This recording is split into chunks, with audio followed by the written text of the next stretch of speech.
Hello and welcome to another video from the only source of information that you need to not only survive the current apocalypse but actually enjoy it. And today I'm going to be doing maintenance on my loppers. Primarily I'm going to be sharpening them, cleaning them, and oiling them.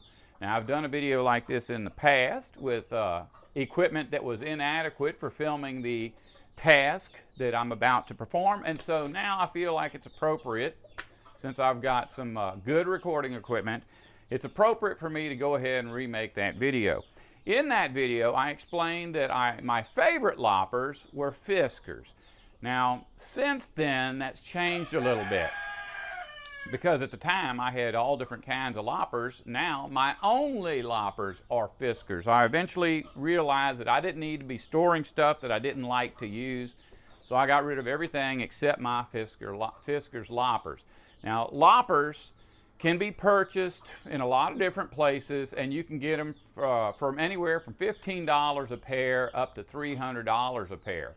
In my experience, if you're a homeowner that has some trees to prune and you need to cut down a few small bushes or trees, you do not need a $300 pair of loppers, and I don't even know that those loppers could be any better than these Fiskars loppers that I'm currently using. Now, Fiskars cost more than the cheapest pair, but not much. So you would expect if the cheapest ones are $15 or $10 and the most expensive ones are $300, Fiskars might be up there around $100, $150.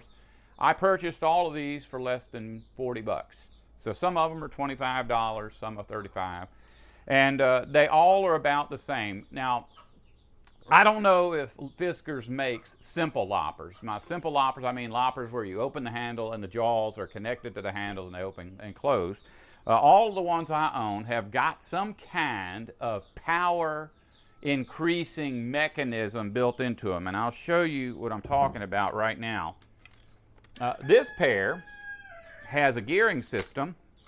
On the handle it used to say something like 3 times the power, but the gearing system allows you to do a whole lot more work than with a whole lot less effort. If you see, let me see if I can get this where you can see it. This is the mechanism that I'm talking about on this particular pair of loppers. It looks like gears, and even though you're doing a lot of pulling, the jaws, the cutting part of the loppers isn't moving very much. So that gives you a whole lot more power for cutting through really tough branches. Now, another type is this kind, which actually has a lever, so that as you're pulling it, the same thing is accomplished, but the mechanism's a little bit different. And both of these loppers have to be taken apart and put together in a little bit different way. So we'll go ahead and start by pulling this set apart. Hopefully I'll be able to get this stuff apart and back together without looking too silly. All right, this one has got, okay, something I remember now from doing this before is there's one screw on here that does not have to be removed. It's this little screw that stays in the slot. That'll come right out when you, without taking the screw off. So we only have to take these 2 bolts off here.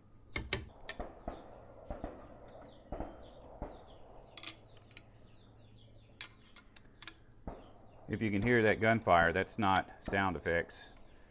The military has been donating M16s to police departments. And so the police department is around the corner practicing with their M16s. I can't imagine what a police department in Mississippi would ever do with a fully automatic firearm. But I do know that they have fun shooting.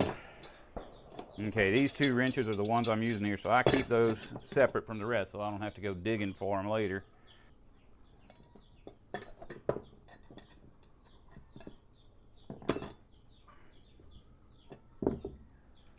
This little magnetic tray comes in real handy, and when I bought it I thought it was just a gimmick. I didn't pay much for it, but I've really used this a lot over the years. Keeps me from losing my parts. And you see what I was saying, that bolt does not have to come out. It's simply like a register for that slot that the mechanism works in. All right, this one here if you notice, it doesn't have any way of grabbing it because it's locked into place. We can unscrew this without too much trouble. So we're going to take that out. And there's really no way to do this without disassembling your loppers, because with the loppers assembled, there's no way you're going to be able to get in to the blade to sharpen it. And so there we go. We've got 3 pieces. We've got our blade, and we've got our 2 handles. And the one handle actually has the anvil, or the whatever this is called here, that you cut against. So first step is to clean this off, and I just use a little bit of dishwashing detergent and some water and scrub this. Now I'm not going to show you myself scrubbing this because I didn't want water up here by my camera gear, so I'm going to go over here and scrub this off right now.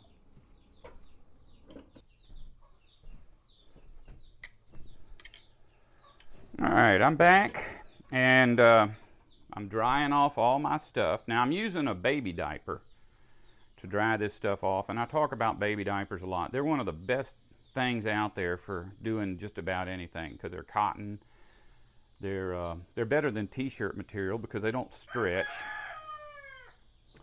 And the reason that I make washing this stuff my first step is because I do oil my tools, so there's remnants of old oil on these.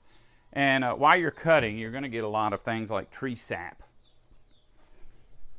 on your tools. And you don't want sap and oil plugging up what you're going to be using to sharpen this.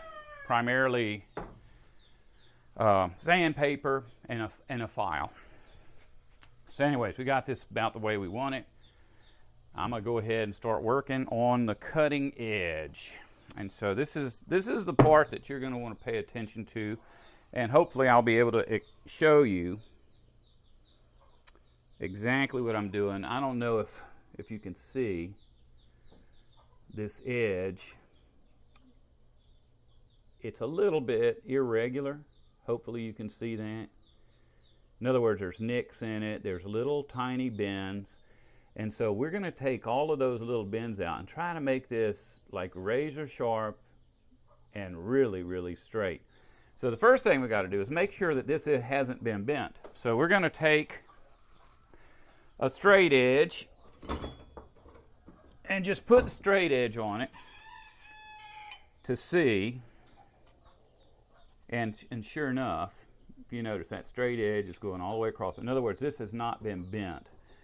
Sometimes when I'm cleaning my mom's loppers, they'll be bent because she's apparently stronger than me or doesn't know her own strength or something. But the other end is here, and you'll never, there's no reason to even test this. I've never ever seen any of these bent, but if you notice, everything is straight across here. This is, in other words, this is laying flat. You don't have to have a metal ruler to do this. I think most rulers that they sell at the store for children have a metal edge in them, so that way you can write along them. They'll hold that edge and they won't make little crooked lines when you're drawing. So we're going to go ahead and start sharpening on this. And the very first thing that we're going to do is called peening. Now, this is a ball peen hammer. What that means is that this hammer is made up of a ball and a peen. This peen needs to be relatively smooth to do this. And the only reason I even say that is because you can use a claw hammer. This is a claw hammer because it has a claw. But a lot of these claw hammers come with what's called a waffle head or waffle face. That's where it's got little grooves cut in it. And those grooves help to when you're driving nails, that the nails don't slide out from under it. But you cannot use this to do peening. Now, something I have in my arsenal is these body hammers for automotive body work. And you can use these too. It's not like you can't use them. They're the same exact thing. But I always use my little ball peen hammer, and so that's what I'm going to use now. Plus, I think you should be able to see this better than that other one. But if you notice, I guess I've got the camera sit on the wrong side, so we'll pull that over here.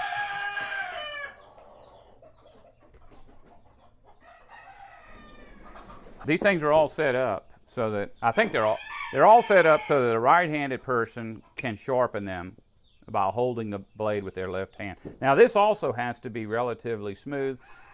This is an old auto body dolly, but you could actually, if you had to, you could peen it on a piece of wood. You don't have to have specialty tools to do this. I just like doing this on metal. It makes it easier and a little bit more accurate.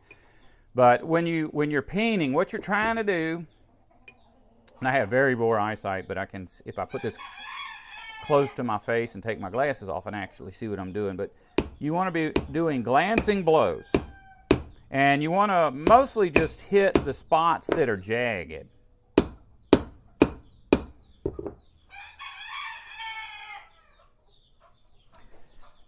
It's really hard for me to see anymore. But I can tell needs a little bit more work right here.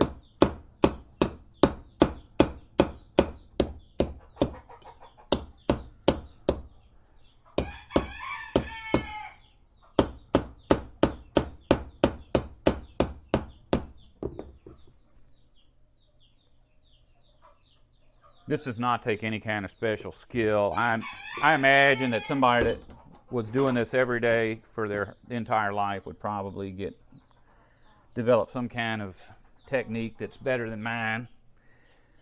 But I can't imagine it would be much. Okay, so now we've got this. This is actually a better camera angle because the sun's behind the camera. We've got this really, really kind of smooth now. Hopefully you can see that. There aren't very many nicks or bends in that cutting edge. So once we get it to this point, I mean, I can feel a little bit of roughness on this edge. It's not like that's a big deal. But I always try to go over it with a file just to break off what's called the burrs. And this here might be a better file for the job, this flat file. In fact, I might as well go ahead and try it now that I done said that. Yeah, that's pretty good. I don't have a problem with that. I don't think it's necessary that you get any particular kind of file. I wouldn't get one that's too coarse, and I wouldn't get one that's for wood, obviously. But yeah, that works good. I don't know if you can see that. It just makes that edge kind of a whole lot smoother. It seemed like I actually did the whole job just then. I don't even have to run this over. This is a triangular file.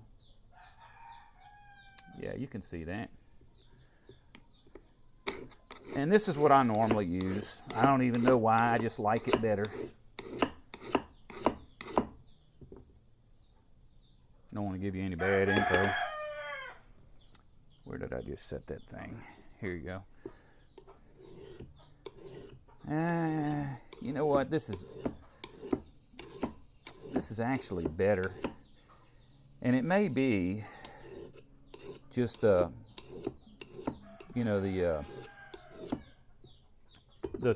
roughness of this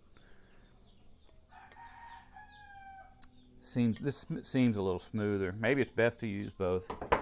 Now, if you notice, I only sharpened on one side. When you get your blade off and you're looking at it, you've got an edge that's cut at an angle, and you've got another edge that is not cut at an angle.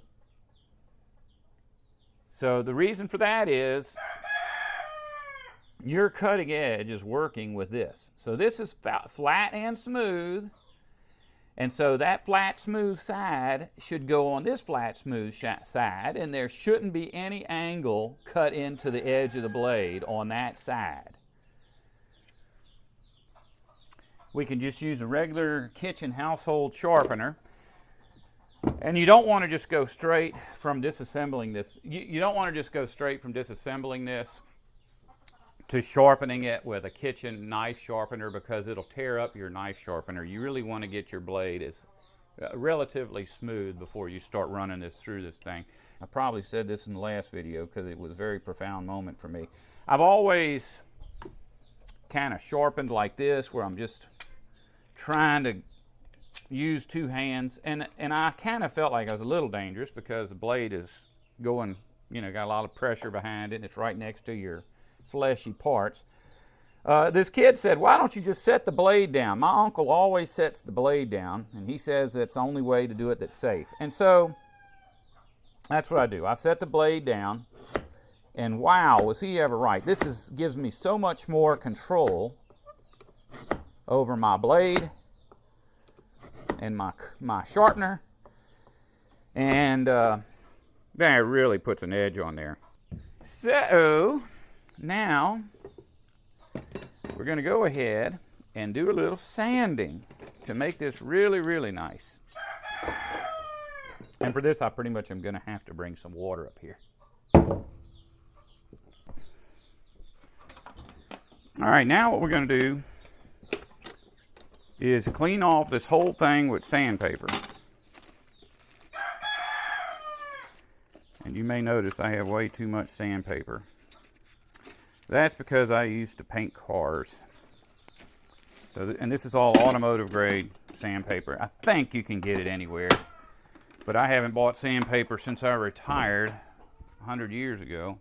This is and it's not necessary that you use the same exact stuff. This is 2000 grit. I think anything 600, 1000, 1200, 2000, it's all good. But what's important is that you get what's called waterproof paper. I can't imagine sanding on anything automotive, metal, paint jobs with anything that isn't waterproof. I don't even know how you could sand with paper that isn't, because the sandpaper, as you're working, it gets plugged up with the stuff you're sanding off. The water just acts as a medium for washing out the grit of the paper. So I'll show you how that works. And I will bring this little bitty bowl up here. Well, here we go. That's what my blade looks like currently.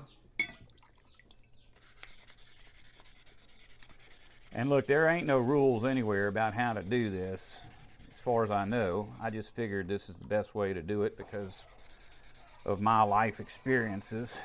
But maybe somebody that does this for a living somewhere that tell you different.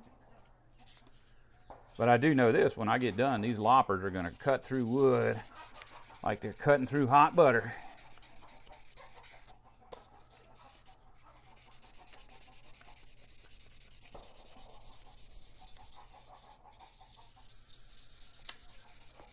I've got some friends coming down to help me in my woods. And when they get here, I don't want to be messing around with trying to get all my junk in order before we get to work. I want to just be able to get out there, have everything figured out in advance, and all my tools ready to go. Look how pretty that is.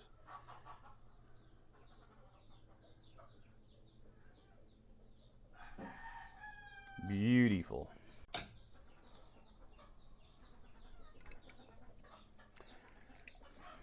I usually clean the whole, the entire, everything that's down near the working mechanism, I clean best I can, because all of this stuff has contact with the other side, and the better you maintain this stuff, the longer it'll last and the easier it'll work. And while you're doing this, you'll feel any burrs that might be getting in the way of the mechanism. I've done this a lot. Some of these loppers are probably 20 years old. They work like they're brand new.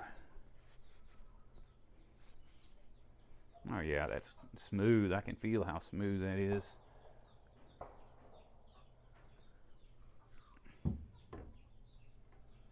And one last piece. Like I said, this here sandpaper would get plugged up if this was all oily.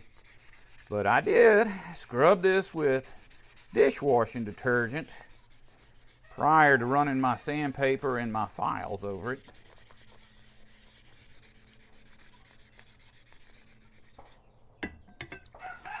And so, oh yeah, look how pretty.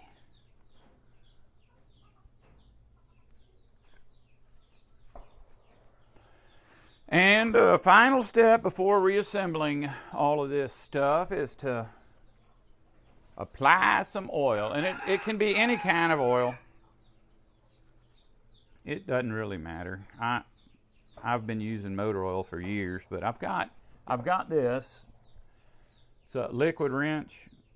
honestly, I mean, this is really good stuff and it'll do the job, but I keep this around for spraying on stuff that's not disassembled.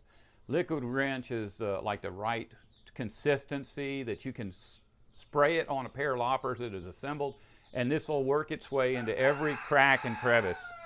When I was little, Daddy used to always keep this stuff around, and back in the day it wasn't aerosol. Liquid wrench was in a little squeeze bottle, and he said that was like the best tool in his toolbox.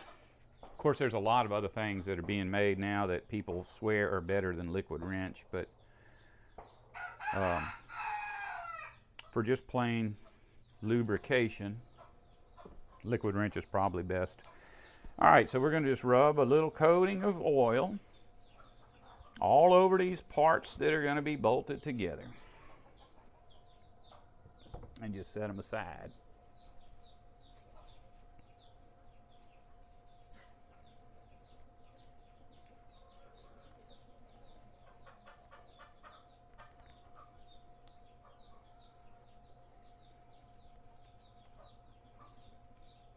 Okay, got a little bit of a film of oil on both of these handles. Now we're going to go ahead and put some on this blade. This is the best way. Like at the end of the season, if you can still have enough energy to do anything, it's a good idea to do this to all of your loppers and pruners, any tools you got that are going to be stored over the winter. That way they're nice and fresh when you need them at the beginning of season.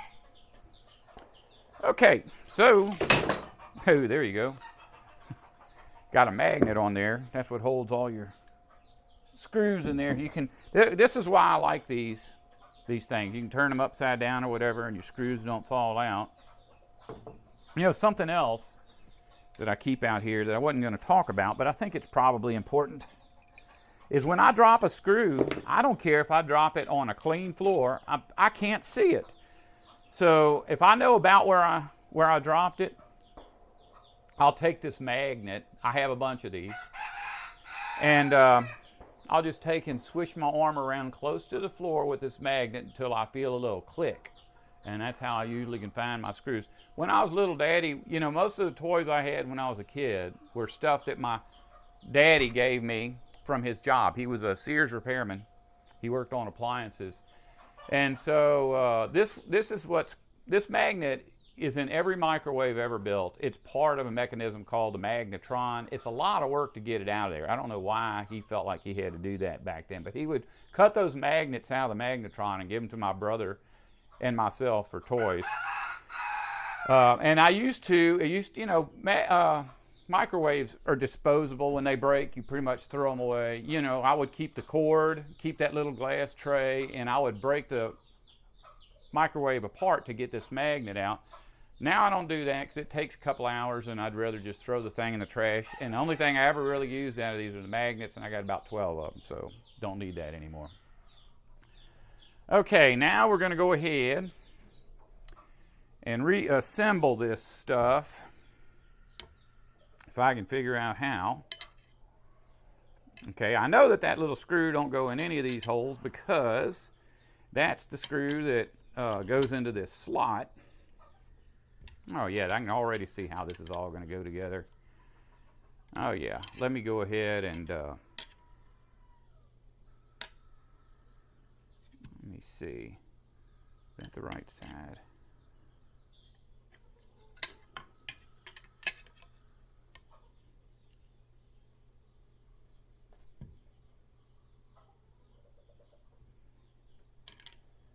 Oh, yeah, this is going to be so easy. Okay, I've got it figured out. You know, one trick you can do, especially now that we have what's called digital cameras, just take a picture of this stuff before you even start messing with it. A lot of times the screws will have clues built into them about what goes where. Like on here, we've got one hole that's got a square edge. And so we've got... See, there's a square edge. There is a square edge on this hole right there. And this bolt has a flat register on it that matches that. So there you go. We just put it right on in there where it belongs. and that is what holds these two together. So we're going to go ahead and put that on there.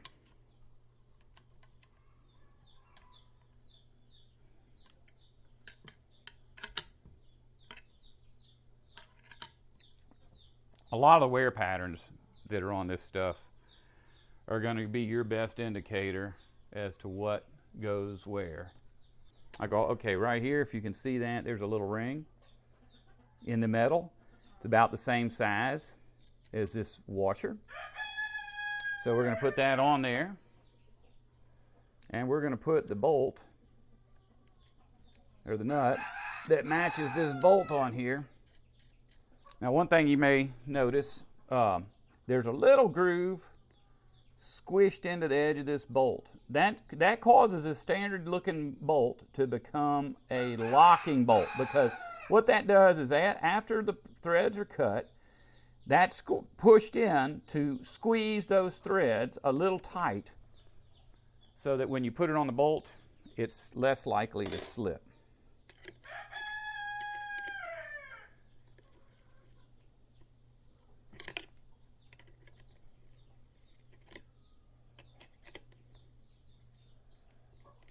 Now, I usually just snug them a little bit because it seems like once you tighten them down, it's difficult to put the other parts together.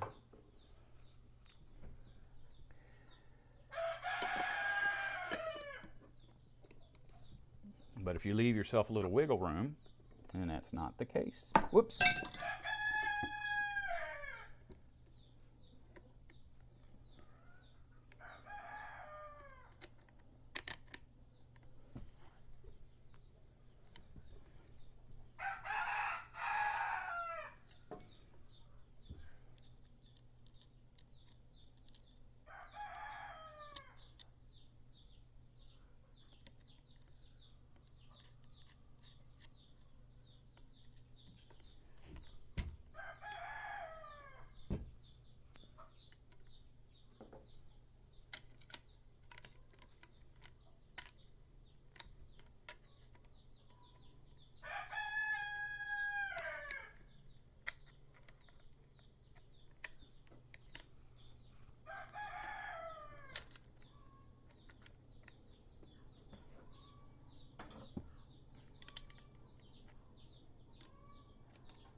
Now, when you're putting these together, you're going to want to tighten these down really tight, because you don't want there to be any wiggle room between these two jaws, because if they're able to spread a little bit, you can end up damaging your lopper. So always tighten them down really tight, and usually after I tighten them, they won't open and close, because if you tighten them too much, then they just won't be able to.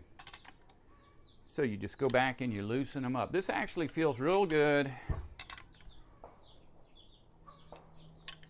And yeah, that doesn't, so we'll loosen it up just a tad. And they'll usually hold their position because of those little imprints that have caused them to lock. They'll lock in place. Since I've been using Fisker loppers, I don't remember ever having loppers get loose on me while I'm out working. I have used other loppers that I'd be out in the woods and suddenly my loppers wouldn't work because they were too loose. But there you go. See how easy that was?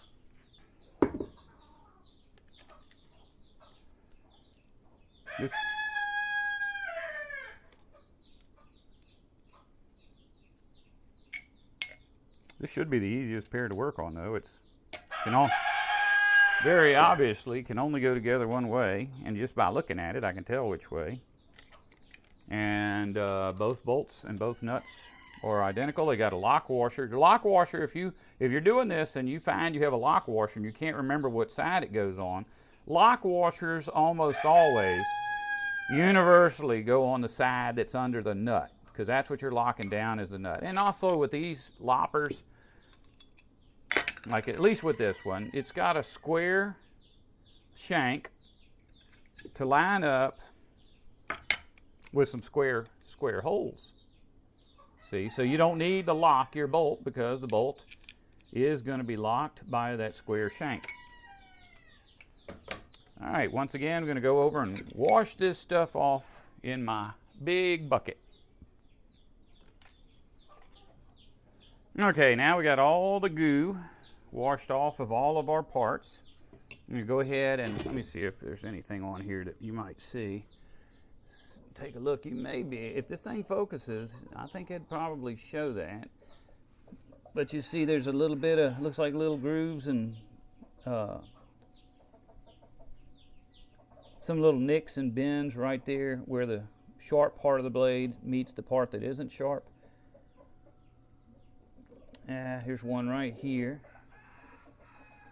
All right, we're going to go ahead and take that out. Should be pretty easy. And like I said, once again, this works good with a person that's right-handed. I'm holding this in my left hand. I'm operating the hammer with my right. Glancing blows.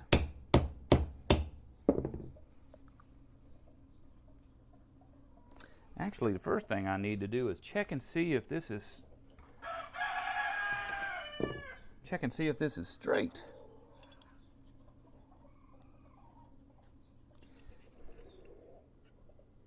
When I eyeball this, it looks like it's crooked, which is a good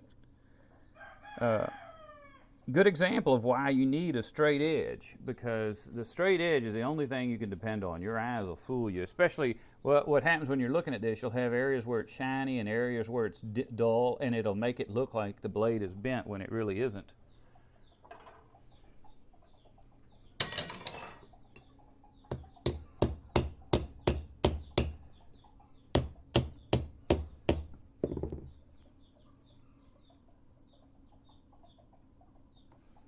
Like right about there, maybe a little, need a little peening.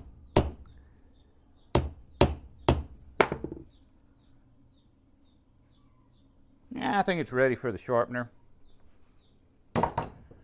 Oh, and remember, the best way to do this without cutting yourself is to hold your blade down and just go over it with your sharpener. I love these sharpeners. This is this style is absolutely the best. This one says Smith's. I got this from a knife company, online knife company. So it's a little better than you might get at a regular box store. But I do have another kind of sharpener here. My uncle had this thing in his possessions when he died, and my cousins gave it to me. I've never actually seen one of these in real life. We didn't have them. When I was growing up, we didn't have... Well, where did it go? Here it is. When I was growing up, I never saw anything like this, so I'm guessing my mom didn't have it. This is something you can't really go over the blade. You have to drag the blade through it. It's even got screw holes on it. So I'm guessing that there was an option to mount this permanently somewhere. And there are times when I'm sharpening a knife and I think, wow, this is way better than that other thing I got. So, but still I use the other thing, and usually I think it's better for this.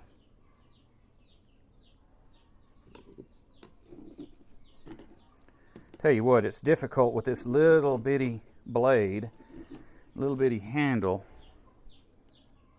to get a smooth edge. I did kind of skip a step. I don't know if you even need to do this, but I'm going to anyway. Remember, the edge that has the angle to it is the only edge you want to file at an angle.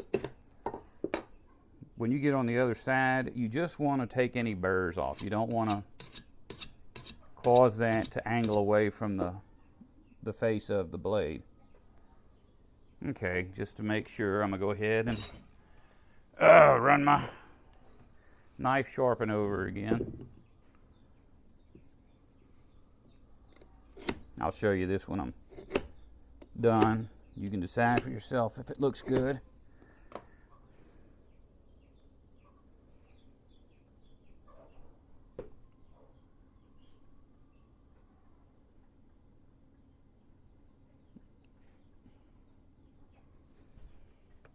So the very next step we got to do, now that we've got all that sharpened and filed, is to go ahead and sand.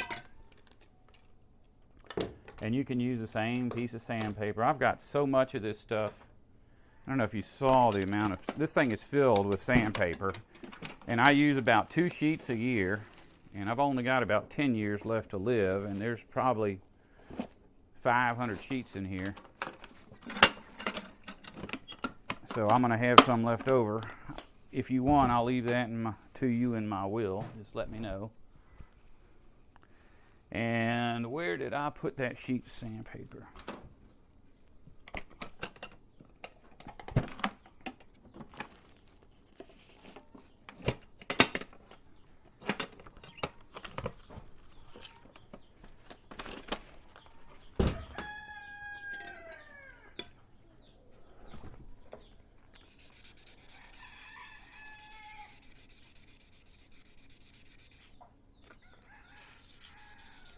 Like I say, we're just taking the burrs off of anything that may be part of the working mechanism. So this thing will work very, very smoothly.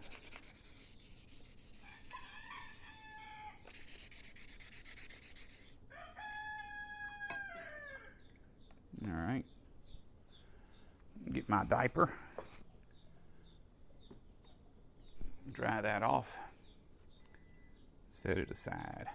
Now, one of the things that I always try to, when I set this stuff down, is to not set it down where dirt can get on it, because that's going to grind away on those the parts that are bearing surfaces. This one here is kind of unique. This is, I mean, it's a kind of cool gadget. See this? It's a saw that's hidden in the blade. And I guess if I had to use that and I was there and I remembered I had it, that would be a nice little accessory. But it's basically, well, they don't sell this size of loppers without that. So it's pointless to decide whether or not to get one with it or one without it. It doesn't seem to, it's never gotten in the way. It's never bothered me. So, yeah, even if they give you an option, just go ahead and take it. Pretty useless tool, but it works. I think I may have actually gone out in the woods one time and sawed through something with it just to see if I could do it. All right, this is the part that works. I know for a fact that this ain't bent, but because this is some heavy duty stuff here. But we'll go ahead and put a square or a straight edge on it just to see.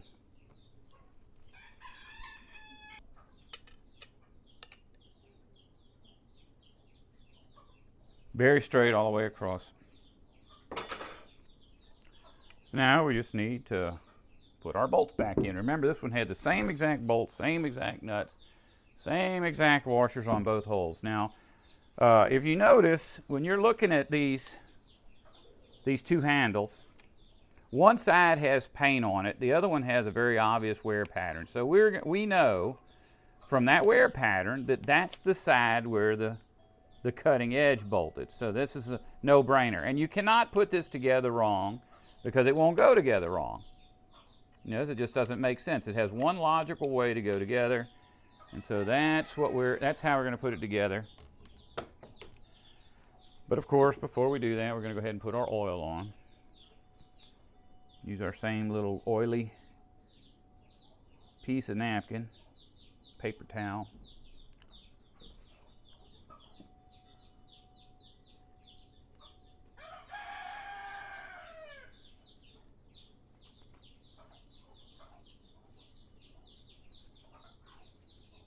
There you go, nice and oily. Do the same thing on the other side.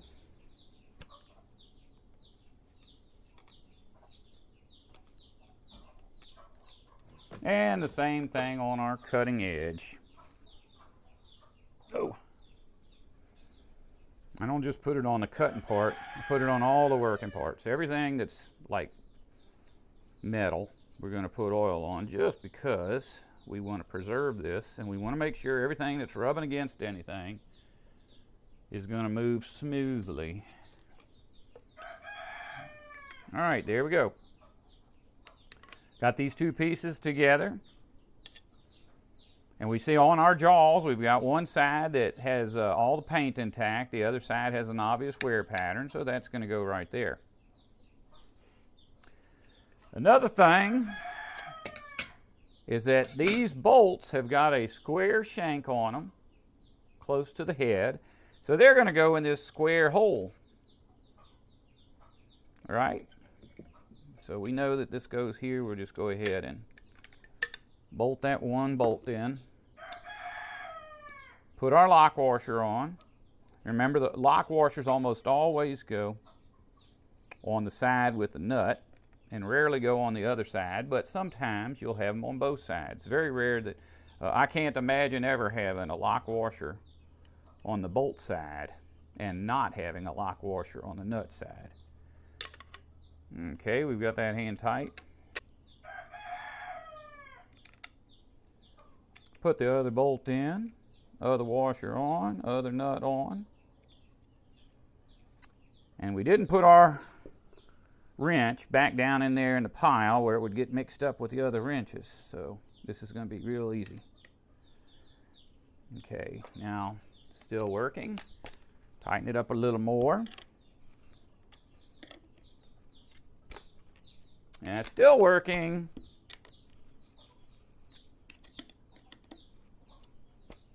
That is not working. Too tight. So we're going to loosen it up just a tad. And you'll feel it when you just loosen it a little bit, you can tell. So that's good to go. Now I've got two pairs done. And 1, 2 pairs to go. Now I already did my mom's yesterday because she gave me her loppers and said she may come by and pick them up in a couple hours. So I came home and quickly did hers. But it rained, so she didn't come get them. But anyway, this here is not loppers, this is pruners. This is for smaller things. Do it with one hand, but it works on the same principle. Now, I cleaned these yesterday when I was doing my mom's.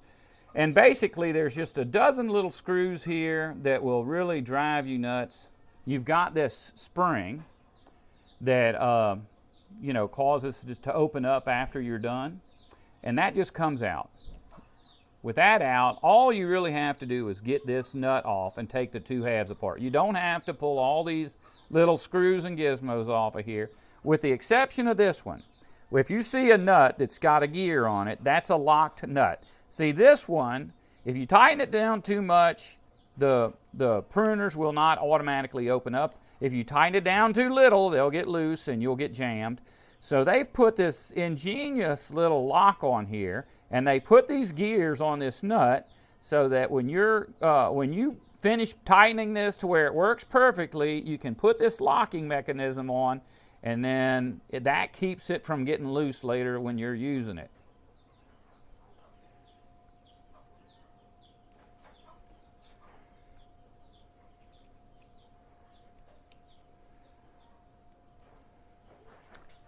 Anyway, we're not going to videotape my other two loppers being sharpened and cleaned because there's no point to it. They're the same as some of the ones I've already done.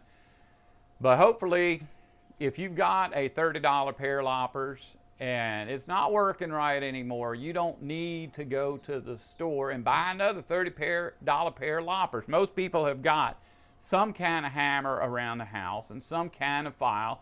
And if you don't have sandpaper, you can use a regular scuff pad or whatever you use when you're washing your dishes, and you'll have yourself a like new set of loppers every year at the beginning of the season.